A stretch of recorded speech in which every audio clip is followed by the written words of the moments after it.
आपण जो शब्द वापरलेला आहे दडपण्याचा प्रयत्न केला। सर एक मिनिट थोडंसं पुढे या थोडं सॉरी सर।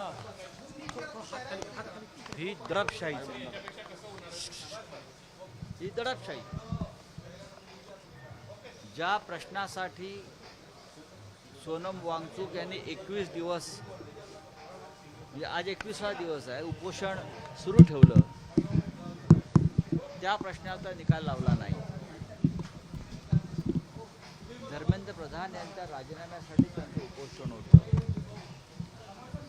धर्मेंद्र प्रधानचा राजीनामा घेतला नाही आणि लाखो विद्यार्थ्यांच्या भविष्यासाठी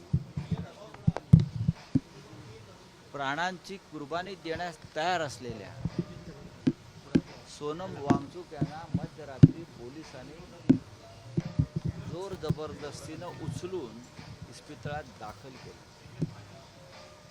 हा देश किती हुकुमशाही मार्गाने चालला आहे। सोनम वांगचुक यांच्या प्राणाची तुम्हाला इतकी किंमत असती तर उपोषण सुरू झाल्यावर काही काळातच त्यांच्या मागण्यासंदर्भात सरकारनं काही भूमिका घेतली असती। ती भूमिका घेतली नाही। सोनम वांगचुक यांच्यावरती काल रात्री दडपशाही करण्याचं दुसरं कारण असं आहे, आज नागपुरात जो हिंदुत्वाचा धडक आहे, आज नागपूरमध्ये उद्धव ठाकरे यांच्या नेतृत्वाखाली उपस्थितीत जो एक राम मंदिर लुटीविरुद्ध एक एल्गार आहे, त्या कार्यक्रमावरचं लक्ष वळवावं म्हणून सुद्धा सोनम वांगचुक यांना काल रात्रीच दडपशाही मार्गानं अटक करून इस्पितळात नेलं। ही दोन कारणं आहेत। तरीही आता उद्धव ठाकरे साहेब निघालेले आहेत।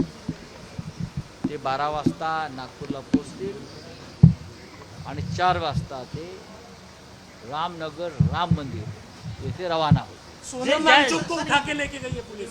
सोनम वांगचुक जी को उठाकर लेके गई पुलिस। पुलिस और क्या कर सकते हैं? पुलिस तो सरकार की गुलाम है।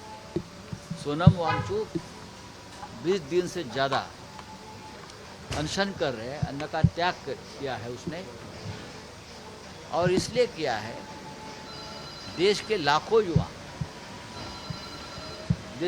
युवा स्टूडेंट,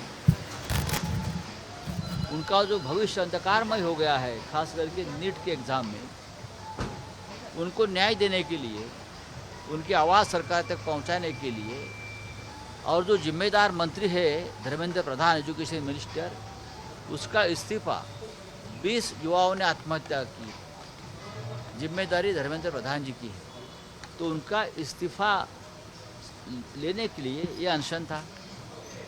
सरकार 20 दिन तक सोई रही, उनका पूरी बॉडी जो है, उनके ऑर्गन फेल हो गए।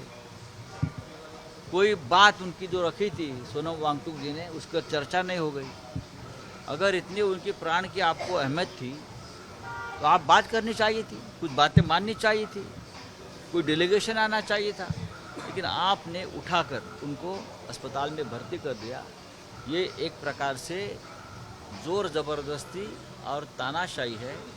आज हम नागपुर में जो आंदोलन कर रहे हैं हिंदुत्व के मामले में, राम मंदिर के लूट के बारे में, तो इस आंदोलन के ऊपर जो ध्यान पूरा देश का जा रहा है, वो हटाने के लिए भी सोनम जी के ऊपर कल रात को कार्रवाई की। राम रक्षा अहंकाराची शिक्षा राम रक्षा अशा प्रकारे नवनीत राणेकर होर्डिंग, काय आलंय? अहंकाराची शिक्षा आठवली राम रक्षा असे होर्डिंग नवनीत राणे लावले। कोणत्या?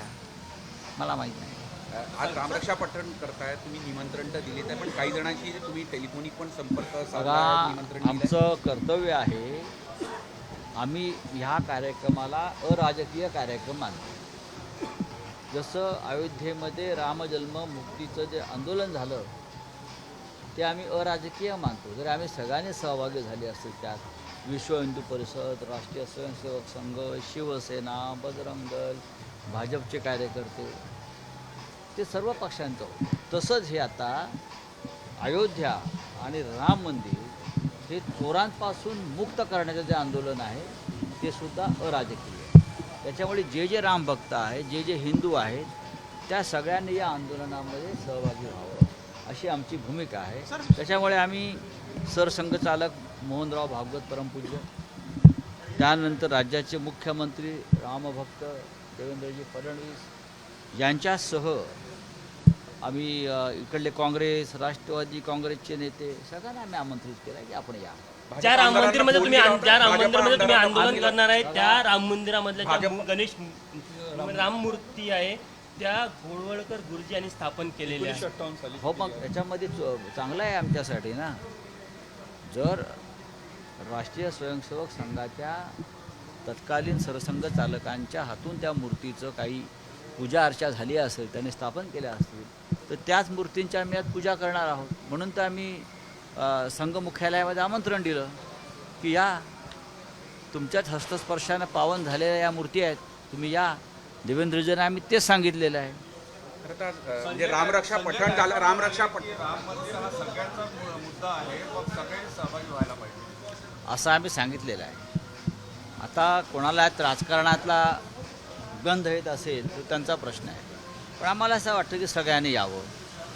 जनता तर येईलच, पण राम भक्त म्हणून घेणार आहे. बघा, त्यांचं हिंदुत्व वेगळं, आमचं हिंदुत्व वेगळं, त्यांचा राम वेगळा, आमचा राम वेगळा असं नाही आहे. राम एकच आहे, या राष्ट्राचं अस्मितेचं प्रतीक आहे. आणि ही लढाई रामासाठी जी झाली त्यावेळेला अयोध्येत, त्याच्यामध्ये सगळेच आघाडीवर होतो आम्ही. राम मंदिर ट्रस्टने काल तुम्हाला राम मंदिर ट्रस्टने रामरक्षा पठणाचे सगळे होर्डिंग लागले, तसे 22 तारखेच्या कार्यक्रमाचे सुद्धा सभास्थानी होर्डिंग्स लागलेले आहेत. लक्ष्मी नरसिंह महायज्ञाचं भाजपा राज्याच्या मुख्यमंत्र्यांचा वाढदिवस आहे. आम्ही त्यांना उदंड निरोगी दीर्घायुष्य आणि त्यांच्या राजकीय कारकिर्दीस आम्ही नेहमीच शुभेच्छा दिलेल्या आहेत. मी तर नेहमी म्हणतो की त्यांच्याकडे राष्ट्रीय नेतृत्व करण्याची क्षमता आहे. त्यांनी दिल्लीत जाऊन महाराष्ट्राने देशाचं नेतृत्व करावं अशा आमच्या त्यांना शुभेच्छा आहेत. त्यासाठी त्यांनी यज्ञ केला असेल तर त्या यज्ञा इतकीच आमच्या शुभेच्छामध्ये सुद्धा ताकद आहे. राम मंदिर ट्रस्टच्या अध्यक्षांनी काल तुम्हाला पत्र लिहून एक आठवण करून दिली की ज्या अटी शर्ती आणि जो शब्द तुम्ही दिला तो पाळावा, राजकारण होणार याची काळजी घ्यावी. त्यांनी मला पत्र दिलेलं आहे आणि त्या पत्रानुसारच आमचं संपूर्ण आजचं कार्य चालेल. मंदिर आणि मंदिराच्या परिसरामध्ये आम्ही कोणते राजकारण करणार नाही, पण आमचं व्यासपीठ हे रस्त्यावर आहे. त्याच्यावरून शिवसेना पक्षप्रमुख त्या मंचावरून जनतेला संबोधित करते. दोनों एनसीपी के मर्जर की बात चल रही है, कहा जा रहा है सुप्रिया सुळे, प्रफुल्ल पटेल मंत्री बनेंगे, जयंत पाटिल मंत्री बनेंगे, ऐसी चर्चा है. लेकिन सुनेंद्र पवार का इस बात को विरोध है, ऐसा भी कहा जा रहा है. क्या मैं अभी क्या बोल सकता हूँ? मर्जर की बात तो 2 साल से चल रही है, लेकिन सुप्रिया ताई जो हमारी है या जयंतराव पाटिल है, ये डिनाई कर रहे हैं. हम उनके ऊपर विश्वास कर रहे हैं. एमपी के सीएम जो है वो ये कह रहे हैं कि जो लोग एक शादी के हैं वही एमपी में रह सकते हैं. एमपी के सीएम का बयान आया है, मोहन यादव का बयान आया हुआ, तो वो कह रहे हैं कि जो लोग एक शादी करेंगे वही एमपी में रह सकते हैं. ऐसा कानून बनाने जा रहे हैं क्या? तो आधी बीजेपी खाली हो जाएगी, आधी बीजेपी खाली हो जाएगी. वो कह रहे हैं कि राम का अगर एक है तो रहीम के 4 कैसे हो सकते हैं? बात सही है. इसलिए हम समान नागरिक कानून जो है या तिहरी तलाक वाला जो मुद्दा है उसको हमने समर्थन दिया था. तो आपको बहुत कुछ बदलाव करने पड़ेंगे. जो बीबी को छोड़ता है उनको भी आपको उस कानून में लाना पड़ेगा. ऐसे बहुत है ना. हाँ, राम मंदिर आने की उम्मीद कर रहे हैं. राम रक्षा स्रोत के ये कोई पब्लिक रैली नहीं है कि पूरी ताकत झोंक कर रैली में इतने लोग आएंगे उतने. हमने निमंत्रण दिया है जनता को, कार्यकर्ताओं को, आप आइए. खास करके उद्धव ठाकरे जी मंदिर में पूजा करने के लिए आ रहे हैं, तो पूजा में जितने लोग आना चाहते हैं आप आइए. पढ़ के बताएं, उद्धव ठाकरे ऐसे अपोजिशन कह रहा है. अपोजिशन मीन्स कौन है अब मुझे बताइए. इनको आपके विपक्ष वाले लोग. हाँ, तो उनको अगर राम रक्षा का पूरा पठन करने आता है तो ये वही लोगों ने तो मंदिर में चोरी की है ना. राम रक्षा आपको पूरी पढ़ने आती है कि नहीं, ये चारित्र का कैरेक्टर सर्टिफिकेट नहीं है. यही लोग हैं अयोध्या में मंदिर में जो बैठे हैं, वो धड़ाधड़ राम रक्षा बोलते हैं. वही लोगों ने तो राम को लूटा है. यही लोग हैं लूटने वाले. शरद पवार असं म्हणाले की सोनम वांगचुकच्या आंदोलनाचा विषय अगदी पवित्र आहे. 100 वर्षे कोण? निस्वार्थ सेवा करत आहे. कोण? उपराष्ट्रपती उपराष्ट्रपती म्हणाले की संघ हा गंगेसारखा पवित्र आहे, 100 वर्षापासून निस्वार्थ सेवा करतो. मग त्याच्यामध्ये शंका घ्यायचं काहीच कारण नाही. त्यांना आता मनात शंका काय आहे, कदाचित राम मंदिराच्या लुटीमध्ये काही अशा लोकांचा सहभाग आहे, ते समोर आल्यामुळे त्यांना असं बोलावं असं वाटलं असेल. पवार म्हणाले की सोनम वांगचुक यांचं आंदोलन सरकारने नीट हाताळलं नाही, खरं तर ते दडपण्याची गरज नव्हती. मग मी सुरुवातीला काय सांगितलं, जेव्हा सोनम वांगचुक उपोषणाला बसले तेव्हा सरकारनं अलर्ट होऊन एक डेलिगेशन केंद्रीय पाठवून त्यांच्याशी चर्चा करायला हवी होती. 21 दिवस तुम्ही त्यांच्या शरीराची झीज होऊ दिली, त्यांच्या ऑर्गन्स फेल्युअरची वेळ आलेली आहे आणि आता तुम्ही त्या शिक्षण मंत्र्याला दूर करण्याऐवजी सोनम वांगचुक यांना अटक करून इस्पितळात दाखल केलेलं आहे. साम टीव्ही मी नेहमी पाहतो, त्यावर दाखवलेल्या बातम्या रिलेट करतात.